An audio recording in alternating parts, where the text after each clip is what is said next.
Let's say you've been given an assignment that requires you to use both popular and scholarly sources. How do you tell the difference, and how do you locate those? You can find popular and scholarly sources in a variety of locations, but chances are you're familiar with more information sources that are considered popular than scholarly. In fact, most people don't use scholarly sources until they get to college or graduate school. Popular literature appears in newspapers and magazines. The covers are often glossy or eye-catching, and they typically contain advertisements and pictures. These sources are geared toward a broad, general audience and use conventional or journalistic language. The articles are usually written by journalists and reviewed by a professional staff of editors. Let's look at a typical article from a popular magazine, Science World. Here, the author is a staff writer and her expertise or affiliation is not indicated. Like many popular magazine articles, this one includes pictures and a special layout. The language is clear and meant to be understood by the general population. At the end of the article, though, there are no cited references or notes for further reading. Sources like newspaper articles present news and current events as they occur. Magazine articles often tell human interest stories or convey emotional responses to events. Both magazine and newspaper articles can be used to get background information or get an overview of a topic. These sources also may refer to recent scholarly discoveries and summarize that information for the general public. You can find popular information sources in newsstands, supermarket checkout aisles, bookstores, and your local public library. You also have access to popular sources like magazines and newspapers through the Hartness Library article databases. So then what are scholarly sources? Scholarly literature is published in academic journals and in books from university presses.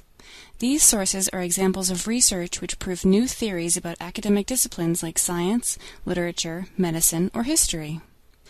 These journal articles and books are geared towards scholars and experts in a particular subject, and they are written by people with advanced degrees in that field.